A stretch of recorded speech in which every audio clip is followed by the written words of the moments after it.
Begini, dengan baik-baiknya. Ketika saudara ini lagi ekonominya lagi kritis, tiba-tiba ada orang meminta kepada saudara untuk memberi, entahlah untuk pembangunan lah, untuk apa ya. Itu kesempatan emas diberikan kepada kita untuk memberi. Ingat janda di Sarfat memberi kepada siapa dia? Elia. Tinggal segenggam tepung sama sedikit minyak, cuman buat makan 1 hari lagi. Diberikan dulu kepada Elia. Apa yang terjadi? Menghilang.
Indonesia.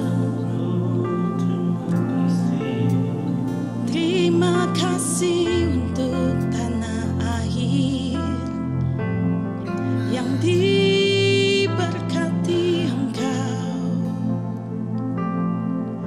Terima kasih untuk Indonesia. Mari kita naikkan ucapan syukur kami atas bangsa kami. Terima kasih, terima kasih Tuhan. Indonesia penuh kemuliaan-Mu Tuhan. Indonesia, Indonesia ada di hatimu Tuhan. Terima kasih. Mari kita bermazmur saudara. Syukur nama Yesus. Nama Yesus. Terus menyembah Dia. Terus menyembah Dia. Angkat suaramu, angkat tanganmu, sembah Dia.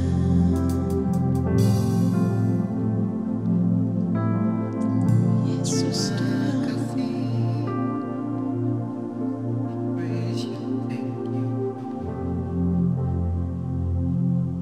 Terima kasih Tuhan untuk Indonesia Tuhan.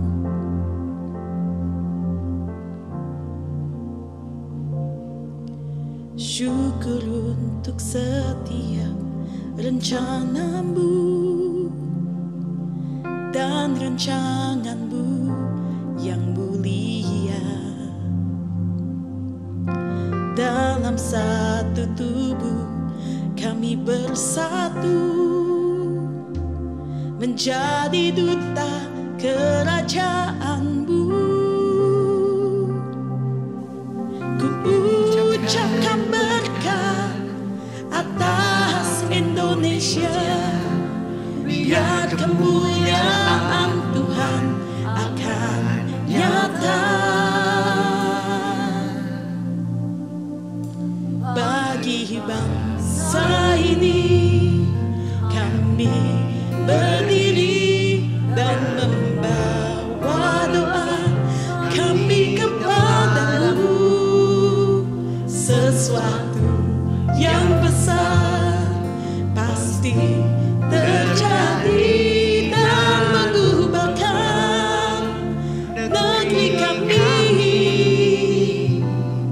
Hanya nama-Mu Tuhan ditinggikan atas seluruh bumi.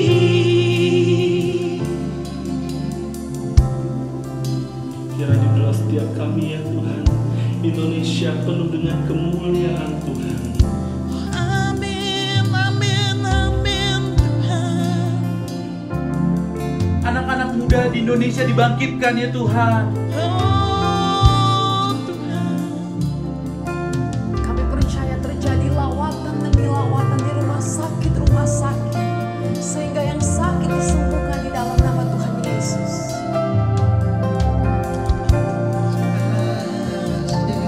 Amin Tuhan. Indonesia Bisa terjadi di rumah-rumah. penuh dengan mujizat-Mu Tuhan.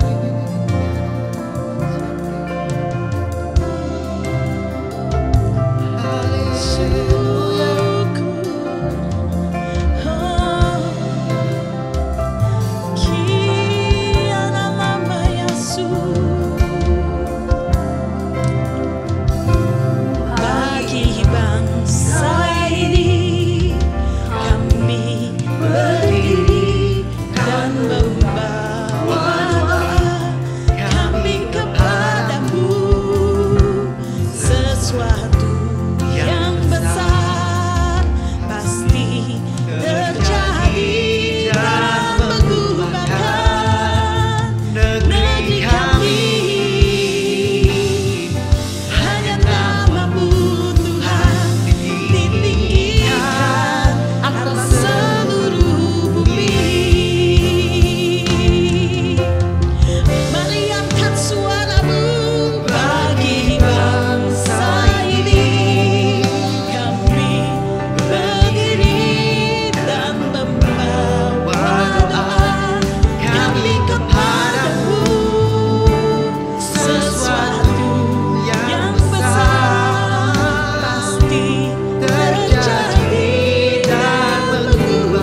voice and say, oh, I believe, oh Lord, I believe, oh Lord. I believe in you. Kami percaya Tuhan.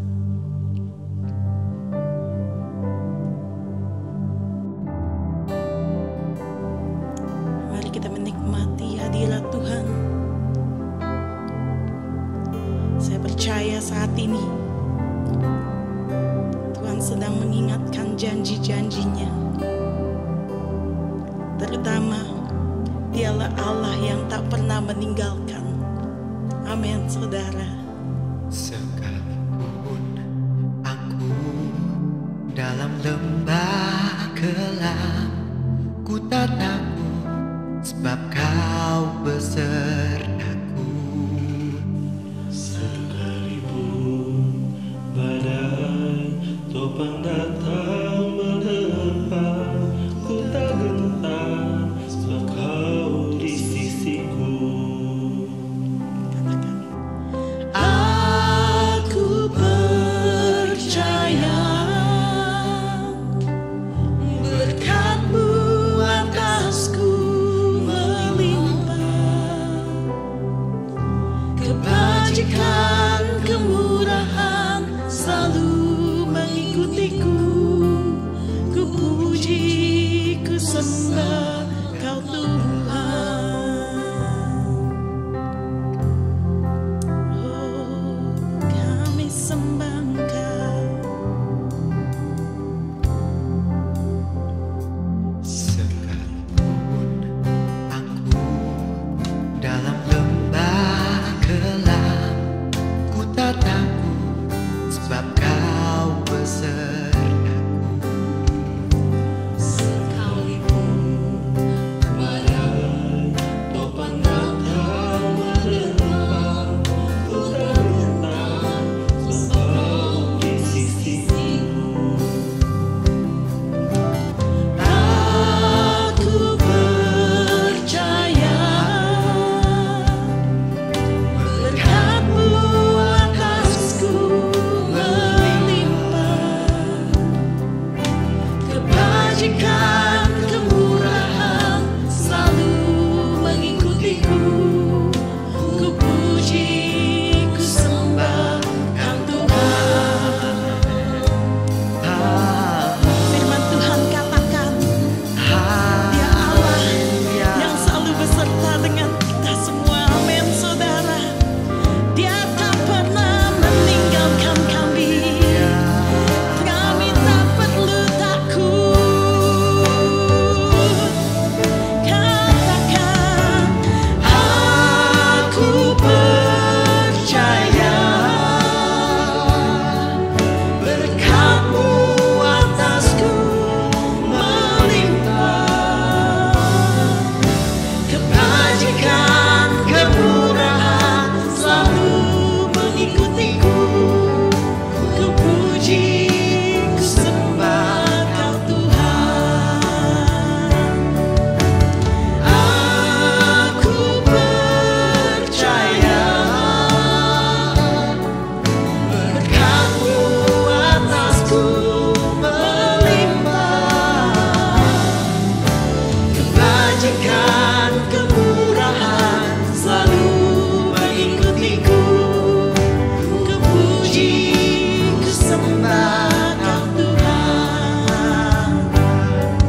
Ku puji, ku sembah Kau Tuhan. Ku puji, ku sembah Kau Yesus. Oh, kami memuji-Mu Tuhan. Yesus. Haleluya.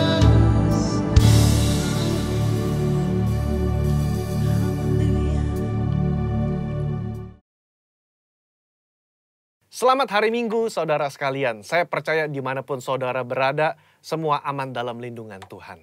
Pada edisi Voice of Pentecost kali ini, kita akan membahas bagaimana memperkatakan Mazmur 91 dengan benar. Sekarang wabah COVID-19 masih melanda Indonesia dan juga negara-negara lainnya. Umumnya, pemimpin gereja serta jemaat merujuk kepada teks Mazmur 91 sebagai doa permohonan perlindungan dari wabah COVID ini ataupun ancaman lainnya. Di gereja kita sendiri, gembala sidang dan pembina sudah mendapatkan tuntunan Roh Kudus mengenai memperkatakan Mazmur 91 beberapa tahun terakhir. Nah, seringkali yang menjadi pertanyaan jemaat adalah, kenapa sudah berdoa dengan Mazmur 91 tetap terkena COVID-19? Atau apa bedanya memperkatakan Mazmur 91 dengan mantra atau jimat? Untuk itu, mari kita simak pembahasannya sebagai berikut. Poin yang pertama, Mazmur 91 itu dipilih sebagai rujukan doa permohonan perlindungan. Di dalam Alkitab, baik di dalam Perjanjian Lama maupun Perjanjian Baru, ilmu sihir itu kenajisan bagi Tuhan.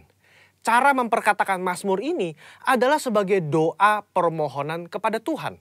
Sebagaimana si penulis Mazmur juga menggantungkan hidupnya kepada Tuhan. Pemazmur berdoa kepada Tuhan, tempat perlindunganku dan kubu pertahananku, Allahku yang kupercayai. Hal ini menunjukkan penekanan sumber perlindungan tidak terletak dari teks tersebut, tetapi dari Tuhan yang dikenali dengan intim. Dialah yang memberikan perlindungan tersebut. Kedua, kalau saudara membaca kalimat-kalimat yang dipakai, seperti malapetaka tidak akan menimpa kamu, tulah tidak akan mendekat kepada kemahmu. Itu adalah pernyataan iman sang pemazmur kepada Tuhan yang melindungi. Kebenaran ini bukan berarti orang percaya tidak akan pernah mengalami bahaya atau sakit penyakit semasa hidupnya. Tetapi di tengah-tengah masa susah dan kesesakan hidup pun, Allah turut bekerja dalam segala sesuatu untuk mendatangkan kebaikan bagi mereka yang mengasihi Dia. Poin nomor 2. Bagaimana dengan orang percaya yang sudah memperkatakan Mazmur 91 namun terkena COVID-19 atau penyakit lainnya juga? Poin pentingnya saudara adalah memperkatakan dan membaca teks Mazmur 91 sebagai doa. Apa sih doa itu? Doa itu kan berarti memohon kepada belas kasihan dan kedaulatan Tuhan dalam bertindak. Di luar peristiwa COVID pun kita sering menjumpai orang-orang percaya yang terkena sakit penyakit atau bencana atau dia meninggal. Kejadian-kejadian ini kan tidak membuat kita kehilangan kepercayaan kepada Tuhan yang sanggup menyembuhkan dan melindungi. Iman kepercayaan umat Pentakosta itu adalah Allah masih berdaulat. Allah masih mau melakukan mujizat meskipun realitasnya ada yang sakit dan meninggal juga. Rasul Paulus berkata, siapakah yang akan memisahkan kita dari Kristus? Penindasankah? Kesesakan? Penganiayaan? Kelaparan? Ketelanjangan? Bahaya? Atau pedang? Tetapi dalam semuanya itu, kita lebih daripada orang-orang yang menang oleh Dia yang telah mengasihi kita.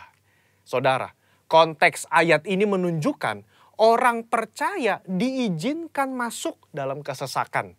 Masuk dalam bahaya mungkin, termasuk sakit penyakit. Bukan berarti kita tidak pernah mengalami bahaya dan ancaman sakit penyakit. Justru di tengah ancaman itulah kita berdoa Mazmur 91. Kita memohon kepada Tuhan perlindungan.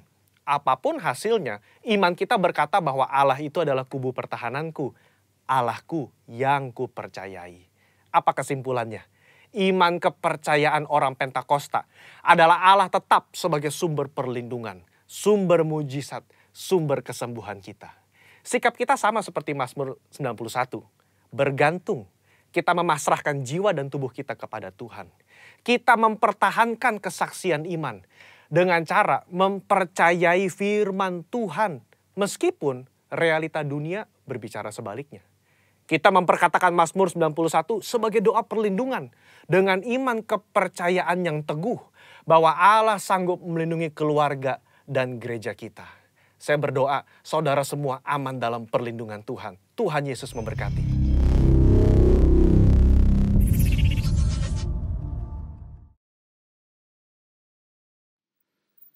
Shalom Bapak Ibu Saudara. Pagi ini saya akan membagi sedikit tentang kebaikan Tuhan yang Tuhan sudah lakukan di dalam hidup saya. Saya percaya bisa menjadi berkat bagi Bapak Ibu Saudara karena itu sangat menyatakan kesetiaan Tuhan di dalam hidup saya. Dan saya percaya Tuhan yang sama juga akan membuktikan kesetiaannya di dalam hidup Bapak Ibu Di awal bulan Maret, saya bersama almarhum Pak Jimmy Mulya dan Ibu Titi, kami bertiga berangkat ke Singapura untuk melayani gereja dan pelayanan yang ada di sana. Nah, saya ingat 2 minggu setelah kami kembali, kami bertiga mulai muncul gejala-gejala coronavirus, dan disitulah berjalan waktu, gejala-gejala itu semakin parah sampai kami bertiga harus masuk ke rumah sakit.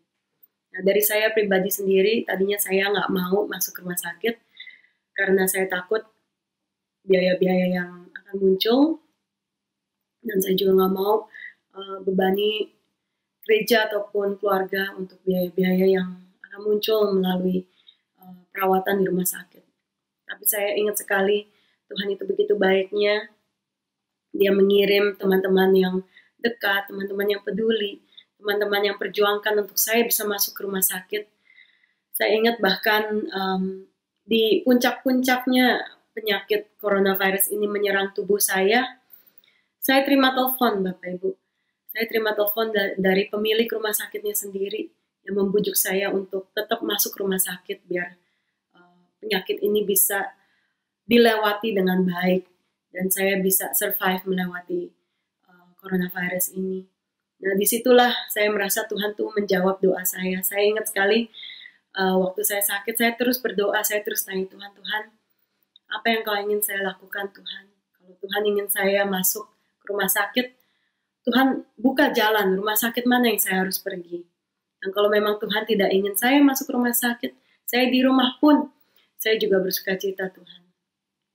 Nah, di situ waktu saya lihat teman-teman begitu berjuangnya untuk mencarikan rumah sakit buat saya, bahkan orang yang saya tidak kenal pun memperjuangkan untuk saya bisa masuk rumah sakit. Disitulah saya merasa doa saya dijawab oleh Tuhan.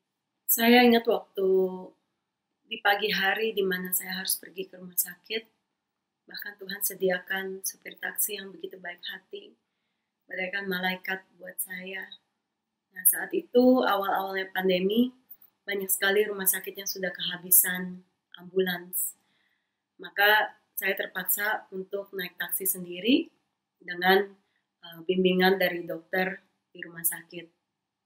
Nah, saat itu di awal-awalnya pandemi banyak sekali taksi-taksi online ataupun taksi-taksi offline yang diizinkan untuk menolak penumpang.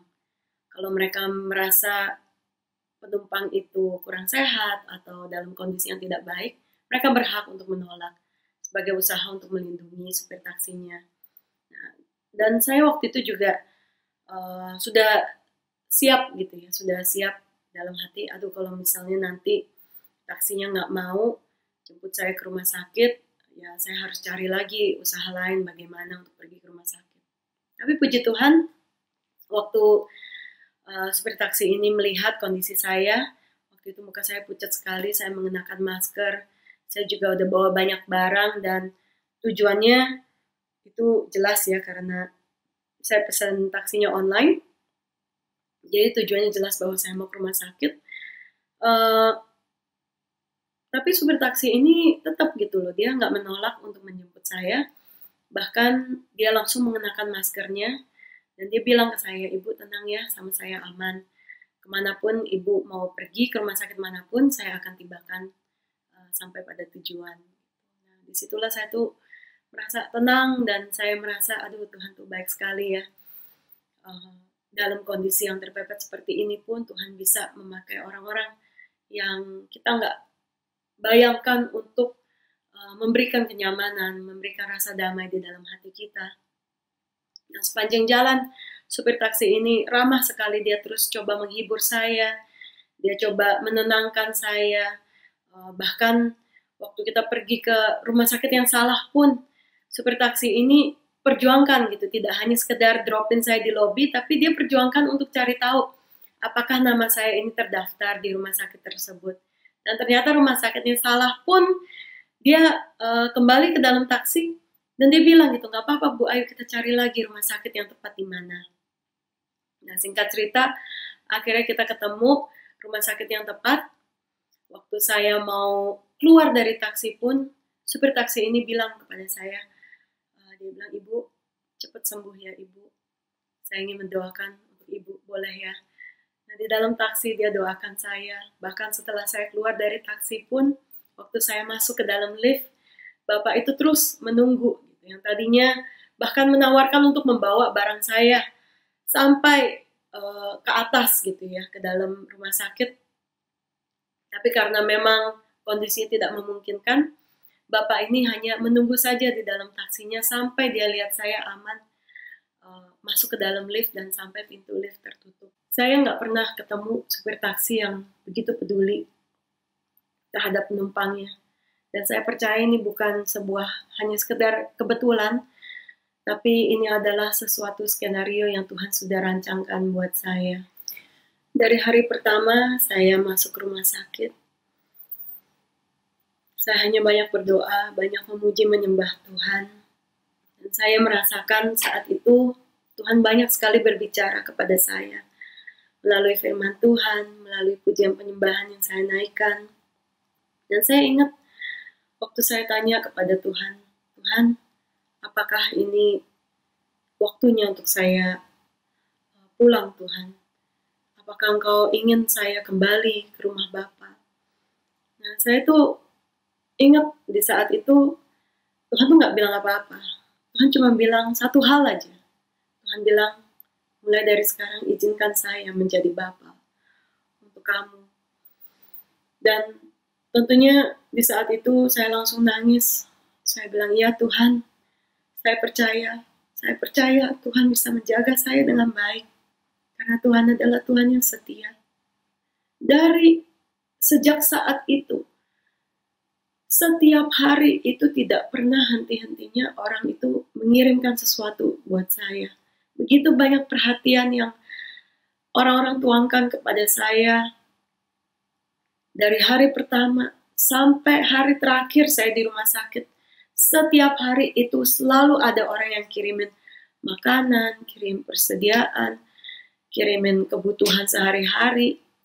Sampai saya tuh dibuat terkagum-kagum, kok bisa ya Tuhan? Kayaknya kebaikan Tuhan tuh melalui orang-orang tuh tidak pernah habis. Memasuki minggu ke-2 atau minggu ke-3, saya mulai ditelepon oleh pihak rumah sakit untuk menginformasikan tentang biaya. Nah, saat itu, jujur saja biayanya itu cukup besar. Dan saya mulai khawatir. Saya mulai berpikir, ini gimana ya Tuhan? Saya sebagai full-timer, saya nggak sanggup Tuhan untuk menutupi biaya-biaya rumah sakit ini. Dan saya nggak mungkin minta kepada orang. Saya nggak mungkin minta orang lain bertanggung jawab untuk biaya rumah sakit ini. Dan saya berjanji sama Tuhan, Tuhan, kalau Tuhan izinkan saya ada di dalam posisi ini, kalau Tuhan izinkan saya di rumah sakit sampai detik ini, pasti Tuhan sudah sediakan segala-galanya. Saya cuma bilang, Tuhan, saya percaya kepadamu Tuhan. Saya percaya kepadamu Tuhan. Saya nggak mau mengandalkan siapapun. Saya cuma mau percaya sama Tuhan. Dan lucunya, hanya menjelang 1-2 hari, tiba-tiba ada aja orang yang telepon saya untuk tanyakan, Joanna, bagaimana dengan biaya rumah sakit? Bisa nggak saya membantu kamu untuk menutupi biayanya? Dan jujur dalam hati saya pun juga nggak enak karena biayanya cukup besar. Saya hanya bilang, ya kurang lebih sekian. Dan akhirnya beberapa orang mentransfer dana ke saya, tapi itu pun hanya mencukupi sebagian dari biaya rumah sakit. Terus saya bergumul di hadapan Tuhan. Saya terus tanya, Tuhan, ini mau gimana Tuhan? Saya percaya Tuhan. Tuhan adalah Raja di atas segala Raja. Apa sih yang Tuhan gak punya? Apa sih yang Tuhan gak bisa lakukan untuk saya, anakmu Tuhan? Dan lucunya saya ingat menjelang beberapa hari, tiba-tiba saya diteleponin oleh pihak rumah sakit. Saya diinformasikan bahwa ada kebijakan baru dari pemerintahan bahwa rumah sakit yang saya masuki itu sudah ditentukan sebagai rumah sakit rujukan. Artinya, semua biaya-biaya pasien yang dinyatakan positif COVID itu semua layak menerima bantuan dari pemerintah. Nah, Bapak Ibu Saudara, biaya yang saya harus cover itu bukan untuk saya doang, tapi untuk ibu saya juga. Kalau bukan Tuhan yang membuka jalan seperti ini, saya nggak kebayang seberapa banyak dana yang saya harus keluarkan untuk menutup biaya rumah sakit ini. Dan buat saya, hanya mujizat Tuhan yang bisa membuka jalan seperti ini. Gak ada usaha manusia pun yang bisa membantu, hanya Tuhan yang bisa membantu dan membuka jalan. Nah, waktu saya terima kabar seperti itu, saya bersuka cita, saya bersorak-sorai, saya hanya bisa terus memuji menyembah Tuhan, menyatakan kebaikan Tuhan. Dan disitulah saya tuh diingatkan ayat firman Tuhan dari Mazmur 23. Mazmur Daud berkata, Tuhan adalah gembalaku, takkan kekurangan aku. Ia membaringkan aku di padang yang berumput hijau. Ia membimbing aku ke air yang tenang. Ia menyegarkan jiwaku. Ia menuntun aku di jalan yang benar. Oleh karena namanya. Sekalipun aku berjalan dalam lembah kekelaman, aku tidak takut bahaya. Sebab Engkau besertaku. Gadamu dan tongkatmu, itulah yang menghibur aku. Bapak Ibu, saya alami sekali Mazmur 23 ini. Saat aku berjalan di dalam lembah kekelaman, tapi Tuhan ada bersama aku. Dan tidak ada alasan apapun untuk saya takut atau khawatir. Dan saya bersyukur Mazmur 23 ini bisa menjadi sesuatu yang begitu nyata dalam hidup saya. Dan bisa menjadi kesaksian yang begitu hidup yang saya alami sendiri. Memasuki minggu keempat, minggu kelima, saya bersyukur juga Tuhan itu mempertemukan saya dengan banyak sekali teman-teman yang ada di rumah sakit. Saya diingatkan oleh Tuhan dari Yohanes 15 ayat 4 berkata, tinggallah di dalam aku dan aku di dalam kamu. Sama seperti ranting tidak dapat berbuah dari dirinya sendiri kalau ia tidak tinggal pada pokok anggur, demikian juga kamu tidak berbuah jikalau kamu tidak tinggal di dalam aku. Ayat 5 berkata, akulah pokok anggur dan kamulah ranting-rantingnya. Barang siapa tinggal di dalam aku dan aku di dalam dia, ia berbuah banyak. Sebab di luar aku kamu tidak dapat berbuat apa-apa. Di dalam rumah sakit itu kami terus di dalam ruangan isolasi. Kami tidak boleh ketemu dengan siapapun. Kami tidak boleh dikunjungi oleh siapapun. Dan seringkali kami juga kehabisan ide apa yang kami bisa lakukan. Tapi puji Tuhan, waktu Tuhan ingatkan ayat ini saya langsung tanya Tuhan, Tuhan, bagaimana saya bisa berbuah dalam kondisi seperti ini, Tuhan? Ini nggak ada orang, nggak ada siapa-siapa, saya di ruangan sendiri. Tapi puji Tuhan, Tuhan tuh terus membawa orang-orang ke dalam hidup saya. Melalui perawat-perawat yang bertugas, melalui dokter-dokter. Mereka mulai memperkenalkan saya ke pasien-pasien lain. Dan waktu itu kami hanya bisa kontak lewat telepon. Jadi waktu saya dikasih nomor telepon pasien-pasien lain, saya langsung telepon ke mereka. Dan saya ingat waktu itu perawat-perawat tuh pada bilang gitu ya, Ibu, banyak sekali pasien-pasien lain tuh yang depresi. Mereka nggak tahan di dalam ruang isolasi.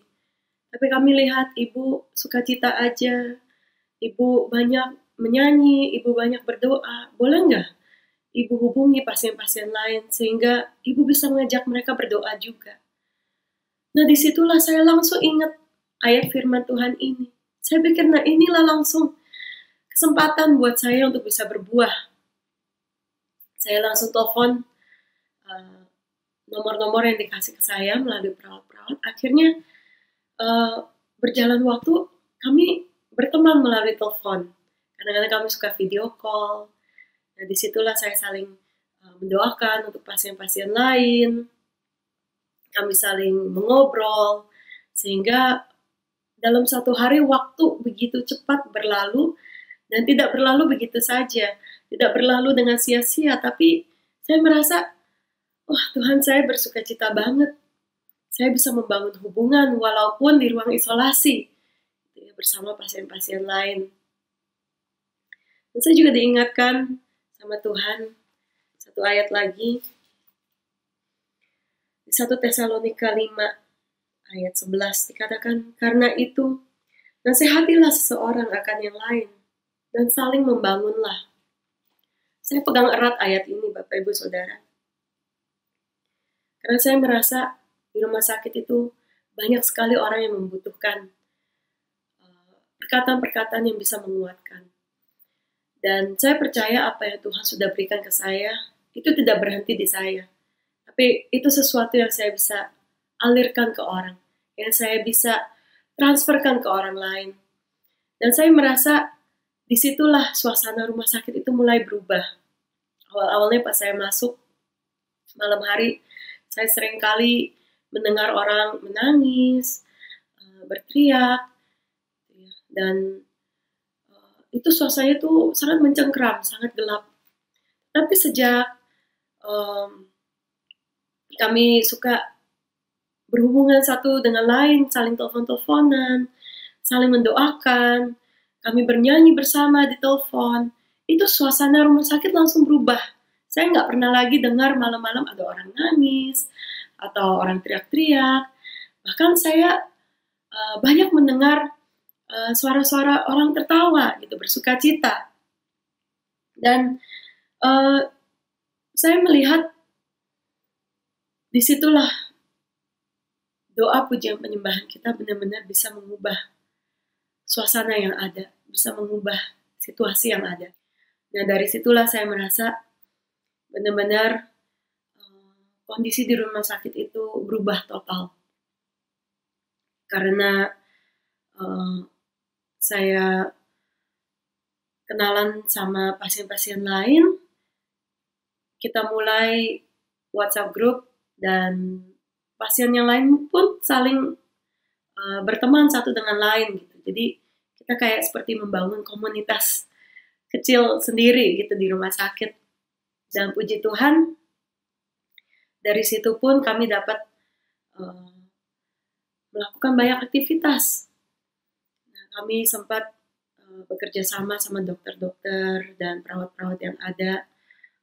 Kami sempat adakan ibadah di dalam rumah sakit di hari Minggu, biar pujian penyembahan itu bisa menjadi kekuatan bagi pasien-pasien lain. Bukan saja ibadah, tapi setelah itu kami pun adakan kelas-kelas olahraga bersama. Tapi mengingat kami harus di dalam ruangan isolasi masing-masing, kita mengadakan kelas-kelas olahraga via Zoom. Dan itu benar-benar membawa sukacita yang luar biasa di dalam hati para pasien yang lain gitu. Begitu juga dengan saya jadi semangat gitu menantikan apalagi yang saya bisa kerjakan, apalagi yang kita bisa lakukan, sehingga membangkitkan semangat pasien-pasien yang lain. Nah, saya ingat waktu itu pun saya diinformasikan bahwa di rumah sakit itu banyak sekali tim medis yang terpapar karena mereka bertugas dan mereka sempat kena virus melalui pasien. Nah, di situ saya pikir, aduh Tuhan, apalagi yang saya bisa lakukan. Nah, kebetulan waktu itu adanya cuman handphone, laptop.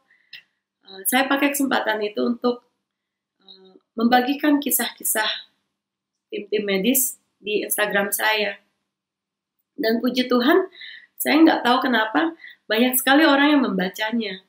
Nah, waktu orang membaca itu, mereka mulai menanyakan ke saya, Joanna, ada apa yang kita bisa bantu, sehingga kita juga ingin memberkati tim-tim medis ini. Nah, dari situlah banyak sekali orang-orang yang selama ini memberkati saya, mengirim makanan ke saya, mengirim peralatan-peralatan ke saya. Mereka pun terbeban untuk memberkati tim-tim medis yang terpapar. Nah, Nah, bukan saja tim medis, tapi juga pasien-pasien lain pun terima berkat dari teman-teman yang sudah memberkati saya gitu. Nah, akhirnya suasana di rumah sakit ini menjadi suasana yang hidup gitu loh. Tiap hari ada aja orang yang mengirim makanan. Kita saling memberkati satu dengan lain, pasien satu dengan pasien lain. Kita saling kirim-kiriman makanan, kita saling telepon-teleponan, kita saling membangkitkan satu dengan lain, kita sama-sama berdoa di telepon, kita sama-sama bernyanyi di telepon, sehingga tidak ada lagi suasana yang mengerikan atau menakutkan di dalam rumah sakit itu. Dan saya percaya itu adalah Tuhan yang berkarya, hanya Tuhan yang bisa mengubah suasana rumah sakit yang tadinya begitu menyeramkan menjadi suasana yang begitu penuh dengan sukacita. Saya di rumah sakit itu selama 44 hari. Tadinya saya juga udah sempat saya sempat berdoa juga sama Tuhan. Tuhan, gimana nanti kalau saya udah sembuh duluan, tapi mama belum sembuh. Kan kesian mama kalau di rumah sakit sendiri. Saya berdoa sama Tuhan, Tuhan kalau bisa, biarlah kita bisa sama-sama keluar dari rumah sakit ini. Walaupun itu doa yang cukup tidak realistis ya menurut saya. Karena pertama usia mama jauh lebih tua. Dia membutuhkan waktu yang lebih panjang, lebih banyak untuk bisa pulih. Tetapi Tuhan kita itu Tuhan yang tidak pernah kehabisan mujizat. Saya ingat di hari ke-43, tiba-tiba dokter itu bisa datang ke ruangan kami bersamaan dan berkata bahwa Ibu siap-siap ya, besok Ibu bisa pulang. Dan puji Tuhan, Mama Ibu juga bisa pulang besok.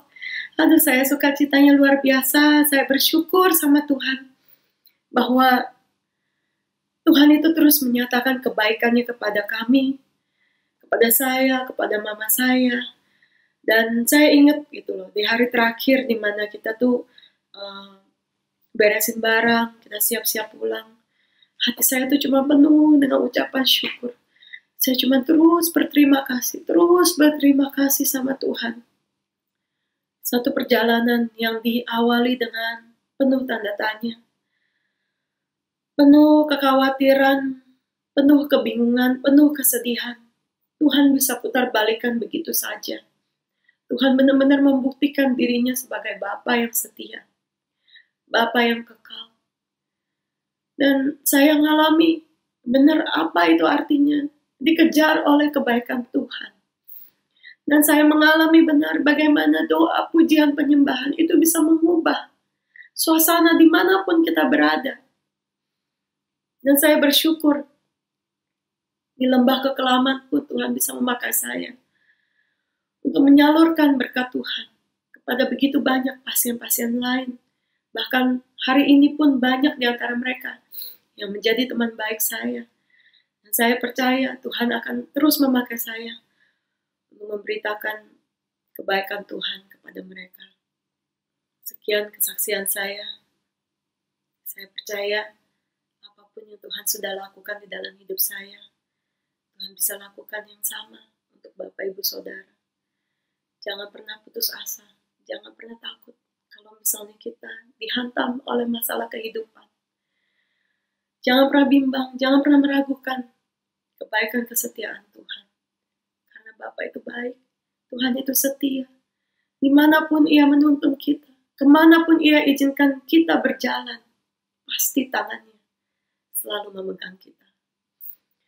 Dan saya ingat di rumah sakit, saya terus-menerus menyanyikan satu pujian.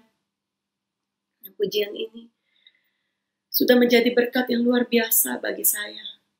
Karena itu adalah kesaksian yang nyata.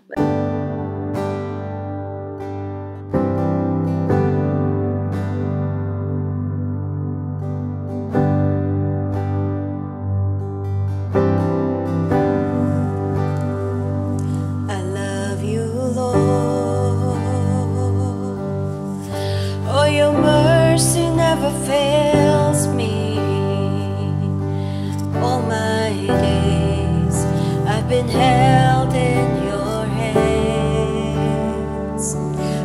moment that I wake up until I lay my head, I will sing of the goodness of God.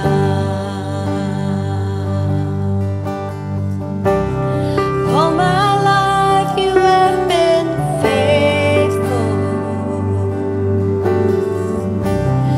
All my life you have been so good. With every breath that I am able, I will sing of the goodness of God.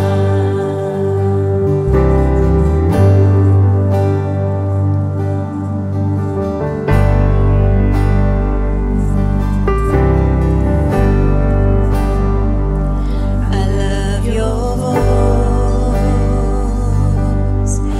You have led me through the fire in darkest nights. You are close like no other. I've known you as a father. I've known you as a friend. I have lived in the goodness of God. All my life you have been faithful. All my life you have been so good. With every breath that I am able, I will sing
saudara terkasih, salam sejahtera. Kita tetap sehat, tetap semangat, tetap bersuka cita menantikan tangan Tuhan yang selalu ajaib. Kita baru mendengar kesaksian daripada hambanya, saudari Joyna, bagaimana Tuhan izinkan proses COVID-19 yang harus dia lewati, perjuangannya untuk menghadapi coronavirus. Dan kita juga mendengar dan melihat bagaimana kuasa Tuhan bekerja dengan dahsyat. Tangan Tuhan, campur tangan Tuhan tidak pernah terlambat. Kasih setia Tuhan lebih daripada hidup kita. Apapun, sebesar apapun pergumulan proses hidup kita, Yesus sanggup mengubahkan. Sekalipun kondisi lembah kekelaman, sekalipun dalam kondisi lembah maut, tangan Tuhan sanggup memindahkan kita kepada kehidupan yang diberkati dan terjamin di dalam nama Tuhan Yesus. Selama kita di dalam kehidupan kita, pastikan kita akan berhadapan yang namanya proses kehidupan. Proses kehidupan tanpa diundang pun dia akan datang sendiri. Beberapa tipikal orang yang kita pelajari hari ini, ya, dalam menghadapi proses yang Tuhan izinkan dalam hidupnya. Yang pertama adalah orang yang gampang menyerah. Begitu permasalahan datang, langsung menyerah. Tipe yang seperti ini biasanya orang yang suka membesar-besarkan masalah. Masalah kecil pun dibesar-besarkan. Bahkan terkadang pun bukan masalah, sebetulnya kelalaian, kesalahan menata hidupnya. Akhirnya menerima konsekuensi. Ya, dan luar biasanya adalah proses yang demikian, ya, tipe yang demikian, ya, sangat gampang. Perbaiki hidupnya, tata kembali kehidupannya, pastikan hari-hari ke depan akan jauh lebih baik. Tipe yang kedua adalah orang yang menghindar, ya. Tipe orang yang menghindar, tipe orang yang kabur daripada permasalahan. Awal pergumulan yang dia hadapi, mungkin imannya masih kuat, imannya masih cukup yakin, tapi dalam proses perjalanan, di dalam perjalanan yang dia hadapi, imannya perlahan-lahan mulai melemah. Akhirnya dia juga menyerah. Tipe yang ketiga adalah orang yang selalu kuat, selalu tetap menantikan pengharapan Tuhan. Orang yang demikian adalah orang yang kenal dengan Yesus. Dia tahu sekalipun proses yang dia hadapi sepertinya belum ada jalan keluar, tapi dia tahu Tuhan tidak pernah terlambat, Tuhan tidak pernah gagal. Orang yang berharap kepadanya tidak pernah akan dikecewakan. Yang mengerti katakan amin. Satu hal yang kita pelajari hari ini adalah seberat apapun proses yang Tuhan izinkan, pergumulan sebesar apapun, pastikan kita jangan pernah menyerah, jangan pernah kabur daripada permasalahan. Kenapa? Karena proses hidup, pergumulan hidup adalah perjalanan yang harus kita lalui. Bersama dengan Yesus, pasti kita bisa menghadapinya. Firman Tuhan katakan di dalam 1 Korintus 10 ayat 13, demikian firman Tuhan, pencobaan-pencobaan yang kamu alami ialah pencobaan biasa, yang tidak melebihi kekuatan manusia, sebab Allah setia, dan karena itu Ia tidak akan membiarkan kamu dicobai melampaui kekuatanmu. Pada waktu kamu dicobai, Ia akan memberikan kepadamu jalan keluar, sehingga kamu dapat menanggungnya. Firman Tuhan katakan pencobaan-pencobaan yang kita hadapi adalah pencobaan-pencobaan biasa. Perhatikan ya, jangan salah ya. Proses pergumulan hidup itu bisa datang dengan berbagai pencobaan. Mungkin ini proses belum selesai, datang lagi proses ya. Firman Tuhan katakan pencobaan-pencobaan ya yang kita alami. Perhatikan ya, sekalipun ini belum selesai, ini datang lagi yang lain. Itu semua hanyalah pencobaan yang biasa. Allah itu setia. Dia tahu bagaimana kekuatan kita untuk menghadapi permasalahan. Firman Tuhan katakan dia tahu. Bahkan dia tidak akan memberikan pencobaan-pencobaan yang melebihi kekuatan kita. Dia tahu kapasitas kita. Dia tahu kemampuan kita. Dia tahu sampai di titik mana kemampuan kita untuk menghadapi pencobaan itu. Bahkan firman Tuhan juga katakan, pada waktu kamu dicobai, bahkan Tuhan memberikan kepada kita jalan keluar, sehingga kita mampu menanggungnya. Proses perjalanan hidup ini, proses pergumulan hidup maksud saya adalah perjalanan yang harus kita lalui. Ya, Mungkin kalau pandangan kita berat, ya ingat firman Tuhan ini. Ya, Tuhan tidak akan memberikan hal yang melebihi kemampuan kita. Amin. Oke, cara kita bersikap, cara kita meresponi permasalahan pergumulan hidup sangat menentukan tangan Tuhan bekerja. Respon kita juga sangat menentukan kuasa Tuhan bisa bekerja dalam kehidupan kita. Kita sudah mendengar kesaksian daripada saudari Joanna. Bagaimana ketika COVID-19 diizinkan, apa yang terjadi? Hal yang pertama adalah mereka tidak berputus asa. Ketika mereka tidak berputus asa, mereka mulai berdoa kepada Tuhan. Mereka tahu Yesus sanggup. Dia tahu Yesus sanggup memberikan kekuatan. Dia tahu Yesus masih ada harapan. Dia tahu Yesus penyembuh. Dia tahu Yesus sanggup melakukan hal-hal yang melebihi apa yang dia tahu. Jangan pernah berputus asa. Ketika kita mengalami hal apapun, sikap yang terbaik adalah kita datang hampiri Tuhan. Lebih banyak mendekat kepada Tuhan.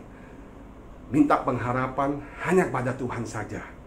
Berdamai dengan Tuhan juga. Mungkin dalam hidup kita banyak kesalahan atau ada kesalahan yang tidak kita sadari atau kita tidak sadari atau tidak sadari, kita berdamai. Itu jalan yang terbaik.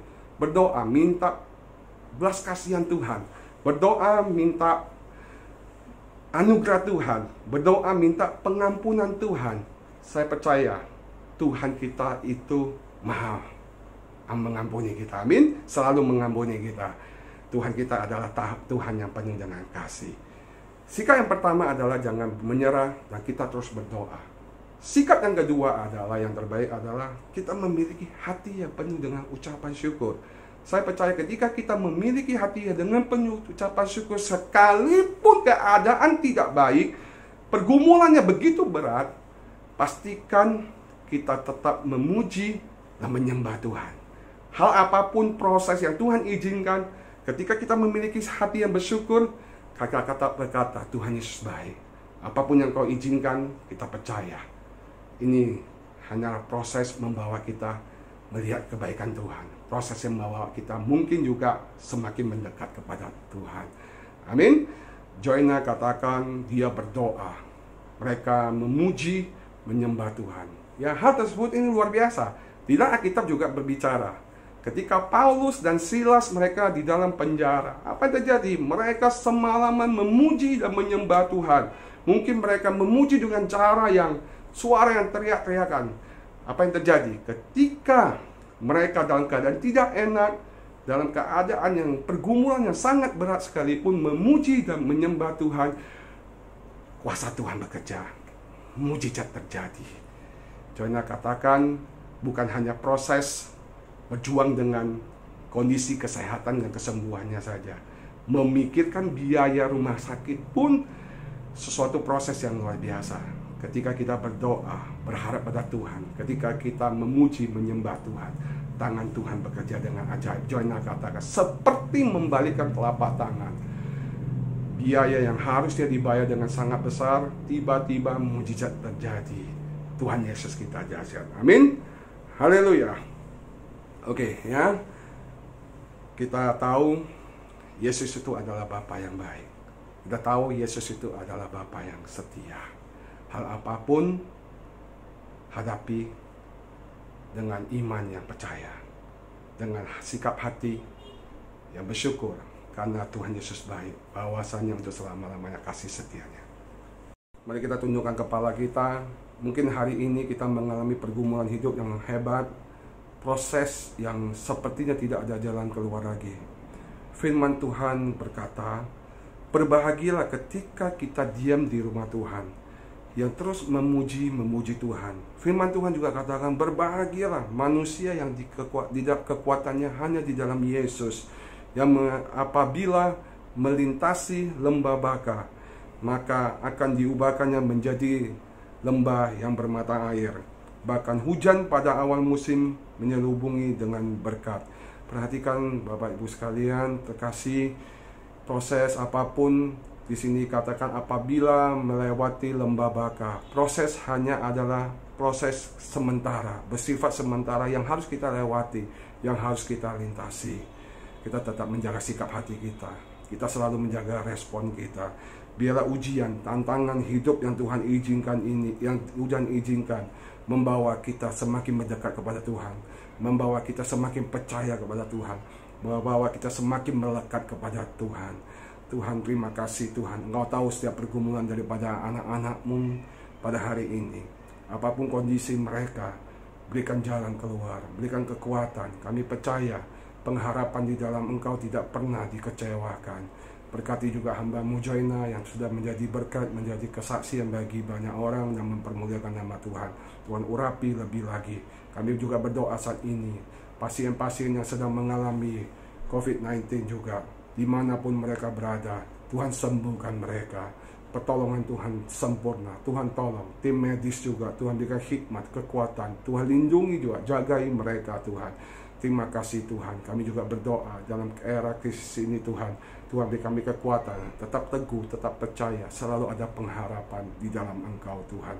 Terima kasih Tuhan. Nah, kami angkat tangan kami arahkan wajah kami kepada Engkau Tuhan. Kami siap, kami terima damai sejahtera yang melimpah-limpah dari Allah Bapa, cinta kasih yang sempurna melalui Anak yang tunggal Tuhan Yesus Kristus, serta persekutuan yang manis oleh kuat kuasa Roh Kudus, mulai saat ini hingga Maranatha bahkan sampai selama-lamanya. Kita percaya, kita yang diberkati, sama-sama kita katakan amin. Tuhan Yesus berkati.